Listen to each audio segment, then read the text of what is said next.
வணக்கம். நான் உங்கள் ஜெயா. இன்றைக்கி நம்ம இந்த வீடியோவில் abolition of slavery in America, அதாவது அமெரிக்காவிலேருந்து அந்த கொத்தடிமைகளெல்லாம் விடுவிக்கணும், இனிமேலுக்கு அடிமைதனன்றது அமெரிக்காவில் இருக்கக்கூடியது அப்படின்றத அறிவிச்சாங்க இல்லையா, அது என்ன அப்படின்றத இந்த வீடியோவில் பார்க்கலாம் வாங்க. அமெரிக்காவோட சிவில் வார்க்கு முன்னாடியே பார்த்திங்கன்னா இந்த ஆன்டி ஸ்லேவரி ரிப்பப்ளிகன் பார்ட்டின்றது ஒன்று, அதில் ஆப்ரஹாம் லிங்கன் அப்புறம் மற்ற லீடர்ஸ்லாம் இருந்தாங்க. அவங்களோட எண்ணம் என்னவாக இருந்ததுன்னா, மொத்தமாகவே அடிமைத்தனத்தை அவங்க ஒழிச்சதை அவங்க முன்னாடியே தீர்மானிக்கல. அவங்க என்ன நினச்சாங்கன்னா, மற்ற ஊருங்களுக்கும் இந்த அடிமைகளை வச்சுக்கிறது, கொத்தடிமைகளை வச்சுக்கிறதெல்லாம் செய்யக்கூடாது, இதை தடை செய்யணும். முக்கியமாக புது டெரிட்டரிஸ்க்கும் போகக்கூடாது, அமெரிக்கன் வெஸ்ட்டுக்கும் இது போகக்கூடாதுன்னு நினச்சாங்க.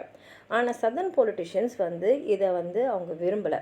ஏன்னா இப்போ கொத்தடிமைகள்லாம் அவங்க சுதந்திரமாக விடுறது எப்படின்னா, யூஎஸோட பவர் ஸ்ட்ரக்சர் அவங்களுக்கு எதிராக போகிறதுக்கு கூட வாய்ப்பு இருக்கும். அதே மாதிரி நவம்பர் 1860 லிங்கன் பிரசிடெண்ட் ஆன உடனே அவங்கள ஒரு 7 சதர்ன் ஸ்டேட்ஸ் தனியாக பிரிஞ்சிட்டாங்க. அவங்க ஒரு கான்ஃபெடரேட் ஸ்டேட் ஆஃப் அமெரிக்கா மாதிரி அவங்க அமைச்சிக்கிட்டாங்க. நாங்கள் ஒரு தனி நாடு, நாங்கள் அடிமைகளை வச்சுப்போம், நாங்கள் இப்படி தான் நடத்துவோம் அப்படின்னு. ஆனால் 1861 அவரோட இனாக்ரேஷன் முடித்தோன்னே பார்த்திங்கன்னா உள்நாட்டு போர் தொடங்கிடுச்சு. இப்போது 4 சதர்ன் ஸ்டேட்ஸ் கான்ஃபெடரசியை ஜாயின் பண்ணிட்டாங்க. ஆனால் பார்டரில் இந்த 4 ஸ்டேட்ஸ் அது அப்பர் சவுத்தில் இருந்தது, அது யூனியனோடைய தான் இருந்தாங்க. லிங்கனுக்கு இந்த அடிமை கொத்தடிமைகள்லாம் கண்டிப்பாக பிடிக்கலை. ஆனாலும் அவர் ரொம்ப ஜாக்கிரதையாக அவருடைய அடுத்தடுத்த ஸ்டெப்ஸை இதை இந்த எமான்சிபேஷன்னா முழுசாக ஒழிக்கிறதுலலாம் அவர் யாருக்கும் பாதிப்பு இல்லாமல் தான் செய்யணும்னு நினச்சார்.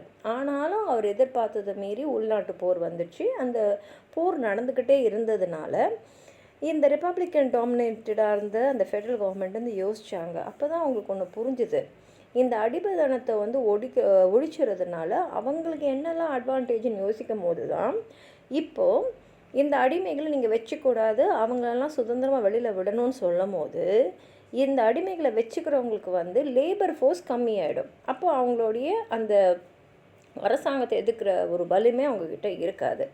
அதே மாதிரி இந்த அடிமைகள் எங்கே சேருவாங்க, அவங்க யூனியன், அதாவது இந்த அரசாங்கத்துக்கிட்ட சேருவாங்க. அது மேன் பவரை இவங்க கையில் அதிகமாக்கும்.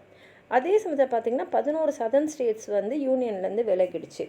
இப்போது அதனால் பார்த்திங்கன்னா இந்த ப்ரோ ஸ்லேவரி காங்கிரஸ்மேனு இருக்காங்க இல்லையா, அவங்க இந்த ஆக்ஷனுக்கு எதிராக இருக்கிறது விலகிடுச்சு. 1862 பார்த்திங்கன்னா காங்கிரஸ் இந்த ஃபியூகிட்டிவ் ஸ்லேவ் லாஸ் அன்யூல் பண்ணிச்சு.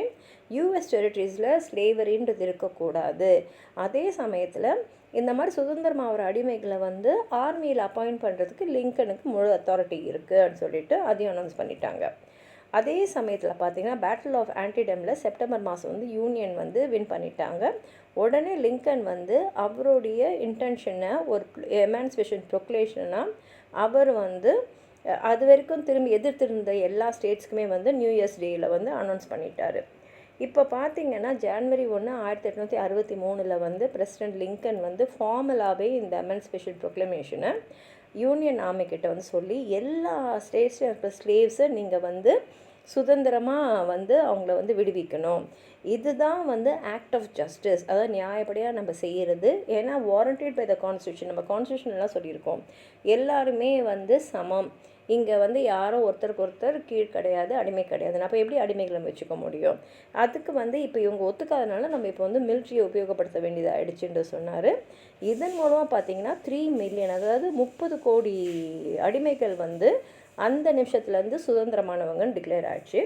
இந்த ப்ரொக்ளமேஷன் எதெல்லாம் ஒரு எக்ஸம்ஷனாக கொடுத்ததுன்னா இந்த பார்டரில் இருக்கிற ஸ்டேட்ஸ், ஏன்னா அவங்க யூனியனோட தான் இருந்தாங்க. அதே மாதிரி இந்த 3 கான்ஃபெடரேட் ஸ்டேட்ஸ் யூனியன் ஆர்மியோட கண்ட்ரோலில் வந்தது. அதனால் அவங்களுக்கு இது புதுசாக எந்த பாதிப்பையும் தரப்போகிறதில்ல.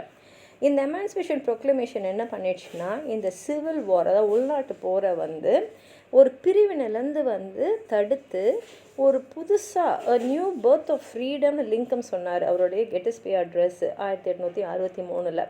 அந்த மாதிரி வந்து ஒரு விடுதலைக்கான புதிய பிறப்பு அப்படின்றது தான் இது. இதனால் வந்து இன்னொரு அட்வான்டேஜ் என்னென்னா, ஃப்ரான்ஸோ இங்கிலாண்டோ இவங்க விஷயத்தில் தலையிட வந்து மாதிரி போயிடுச்சு. அதே மாதிரி யூனியனில் வந்து கிட்டத்தட்ட 1,80,000 African American soldiers and Sailors வந்து ஜாயின் பண்ணி அவங்க ஜான்வரி 1, 1863 அந்த போர் முடிகிற வரைக்கும் வாலண்டியர்ஸாக இருக்கிறதுக்கும் வந்து ஒத்துக்கிட்டாங்க. இந்த ஸ்லேவரியோட லெகசி அதுக்கப்புறம் எஃபர்ட்ஸ் வந்து இதெல்லாம் தாண்டி வர்றது வந்து யூஎஸ் பாலிட்டிக்ஸில் ஒரு சென்ட்ரல் இஷ்யூவாக, அதுவும் முக்கியமாக பார்த்திங்கன்னா இந்த போஸ்ட் சிவில் வார் ரீகன்ஸ்ட்ரக்ஷன் காலத்துலேயும் African American civil rights movement இது 1950 60 வரைக்கும் முக்கியத்துவம் வாய்ந்ததாக இருந்தது. உங்களுக்கு ஏதாவது சொல்லணும்னு நினச்சிங்கன்னா கீழே இருக்கிற கமெண்ட் பாக்ஸில் எழுதுங்க. இந்த வீடியோவை லைக் பண்ணுங்கள், உங்கள் ஃப்ரெண்ட்ஸோடு ஷேர் பண்ணுங்கள். சப்ஸ்கிரைப் பண்ணாதவங்களாம் ப்ளீஸ் சப்ஸ்கிரைப் பண்ணி சப்போர்ட் பண்ணுங்கள். நன்றி.